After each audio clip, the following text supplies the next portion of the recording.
Hi, this is Haji Yussuf from Minnesota Wired. As part of the series that I promised you that I was going to talk about the opioid addiction and overdose in Minneapolis among the Somali youth. Today there's an event going on here on Stewart. This event was organized by Alliance Wellness Center, and it has brought together kids that have been addicted before, their parents and their supporters, and also other community organizations that are also playing a role in fighting this issue. So we're here today, and I'm going to bring you the story as is, with individual giving testimony from prior addiction issues to parents speaking and to community leaders and the people that have organized this event. So hopefully from this again I can go on talking to more people about this opioid crisis that we have among Somali youth in Minneapolis.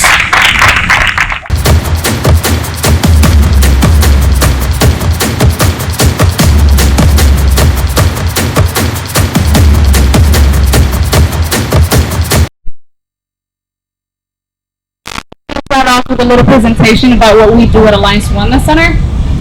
So we're a chemical dependency treatment center with 3 different programs.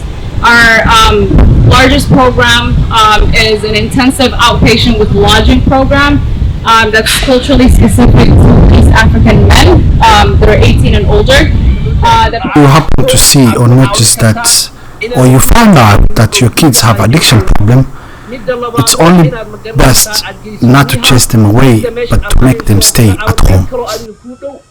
The best thing you can do for the children is offer them rehab in places like Alliance Wellness Center, so they can get all the help with the family support.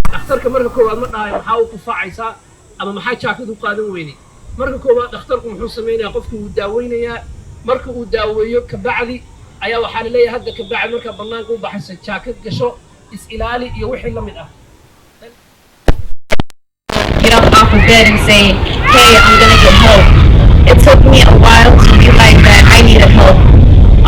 One day I woke, I didn't know, I went to the bathroom and I didn't realize I was in the bathroom, but I remember laying on the bathroom floor. And I remember getting up and I was like, what the hell, like, I'm not the type of person to just lay on the bathroom floor. What happened? And I was like, I overdosed. And that was the 3rd time it happened to me. And I took a good look at myself in the mirror and I was like, hey, you're a real talk. You want to gamble with your life. Is this who you want to become? You want to become a number? Do you want your mom to see you and like just, you know, I just seen like a lot of videos of mothers crying and mothers, you know, talking about how their kids died and, you know, using words like, oh, that person died in their sleep because they're ashamed of, you know, what comes with it. Do you want to become that or do you want to become a person? That day, I didn't sleep that whole night. That morning, I spoke to my mom and I told her, hey, I think I need some help. I can't overcome this by myself. I need to find some help. And I have a sister who was supportive of me from day one. And she helped me, and then she brought me to Alliance Wellness Center. But what my mom told me that stuck with me is she told me, I brought you to this country because I thought this country was the land of freedom. She didn't know the things that this country came with. She didn't know that she was going to be facing problems. She didn't know that she was going to have a daughter who's addicted.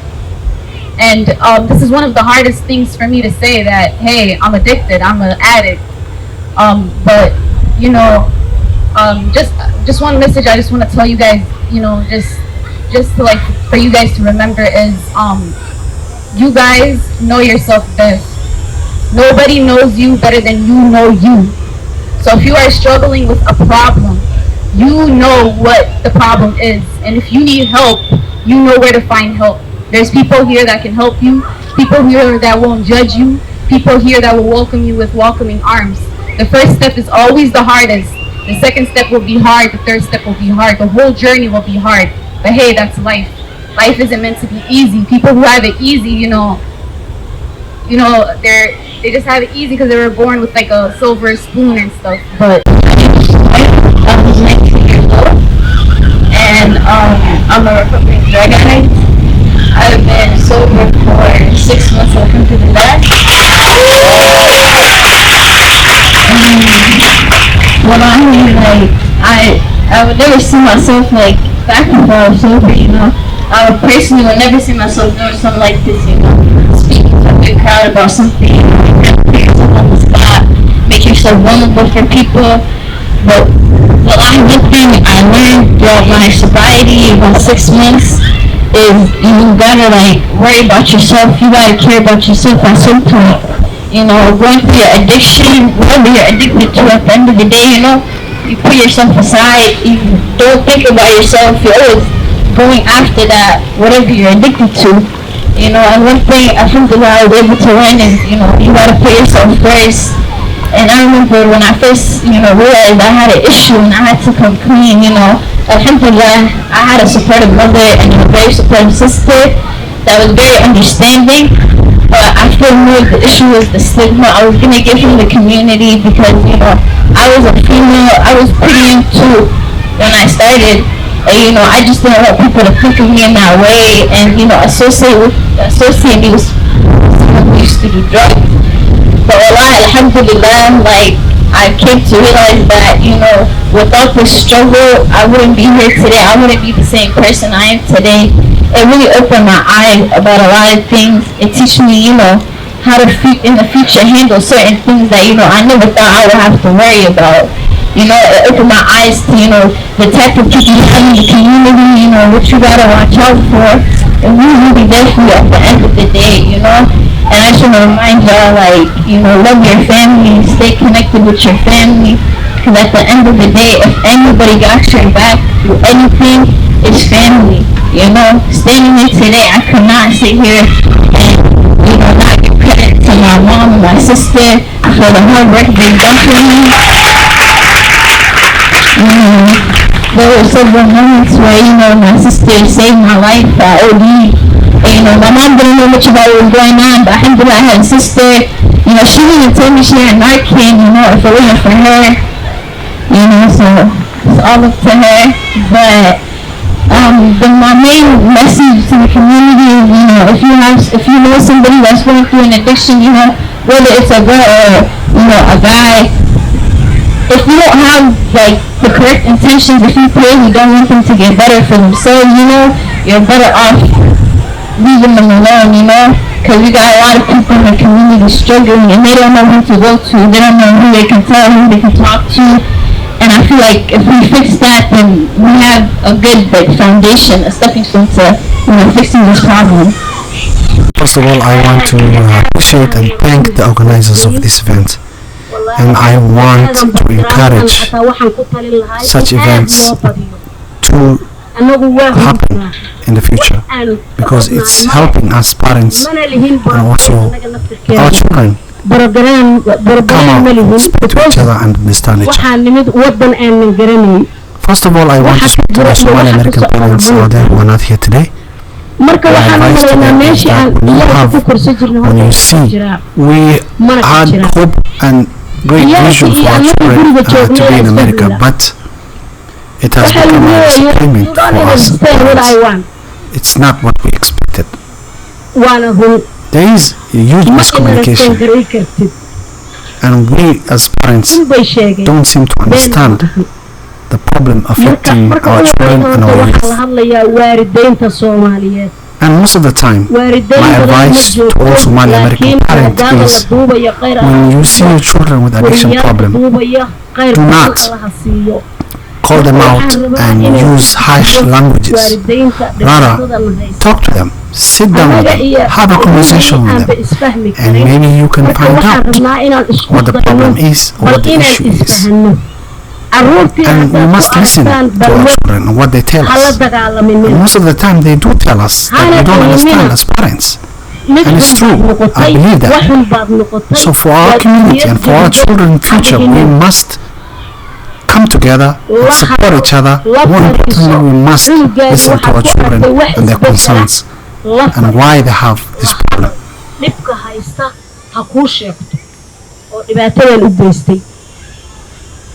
markaas ka bacdi waxaad ka wada hadashaan sidoo dhibaatadan kaga bixilay adiguna aad kaga saarinay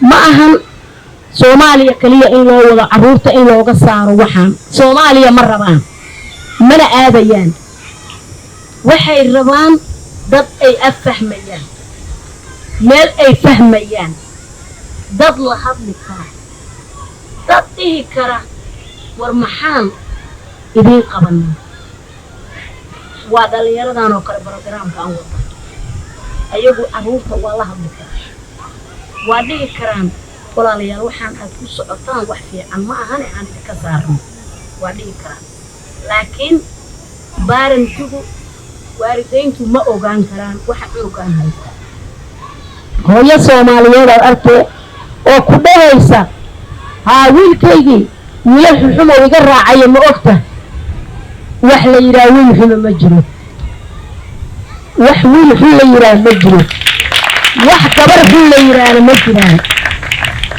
laakiin wada qaldan bay qaateen wada qaldan ay carruurtu qaateen ay ku joogaan wadadii marka waxa la rabaa sidii looga weecin lahaa carruurtu ma xuma xumo kuma jiro But understanding like what your limitations are. There's many barriers in the healthcare system now where they're trying to limit the prescriptions that we're giving out. We're trying to do our best, but I also do see a problem with that too because people are going to the streets now because they can't get it from their doctor, they can't get it from the pharmacy, and when you get it from the streets, you don't know what you're getting.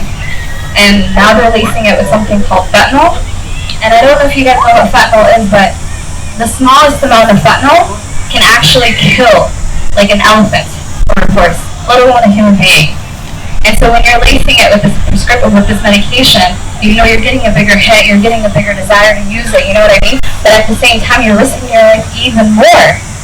And so with that being said, for the first time in a long time, we have this medication. It comes in different formulations. We have, the one that we have today is,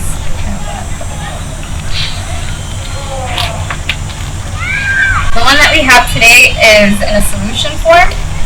I personally wouldn't advise to use this one, but because it's like, okay, let me just explain, like, when someone, sorry guys, I'm like super nervous because this is like such a, no, it's such a like, touchy subject, you know what I mean? But for like an emergency use, like how do you know when to use it? Let's talk about that, right? So, this medication doesn't really cause any harm. If the person hasn't had it before, it's not something that you kind of need to worry about and say, can I give it to someone, can I not? But if you see someone, they're not responding, they're on the floor, you're calling their name, the next thing I would want you to do is check their breathing. If they're not breathing, then that's also a problem. But if they're having a shallow breathing, immediately call 911. Like before you even use it. Call 911, call the local authorities, call someone for help. If you have this, you might save a life. There's a lot of stigma with carrying this. It's like, why do I need it? I don't know anybody that has an addiction. You never know. Like I went to the University of Minnesota, and like oftentimes I would be on the Metro Transit. I've used this like 6 times. I've seen people on the floor, and I didn't know what to do, and I'm just like, okay, like maybe I could use Narcan. I don't know. But every time I use it, it's worked for me. Not to say that it's always going to work, but it's helped. And it's something that can bring people back. Naloxone is a medication designed to rapidly reverse opioid overdose. It can restore normal respiration to a person whose breathing has slowed or stopped as a result of overdosing with heroin or prescription opioid pain medications. How to recognize an opioid overdose? Small constricted pinpoint pupils, falling asleep or loss of consciousness, slow, shallow breathing, choking or gurgling sounds, limp body, pale, blue or cold skin. How to use Narcan? 1. Identify an opioid overdose and check for response. 2. If no response, administer Narcan through the nasal passages. This will not cause harm if not experiencing an opioid overdose. 3. Call 911 immediately, as additional support is often needed. 4. Try to keep the person awake and breathing. 5. Lay the person on their side to prevent choking. 6. Stay with the person until emergency workers arrive. To obtain Narcan to carry, please talk to your primary care provider or pharmacist. You do not need a prescription to obtain this overdose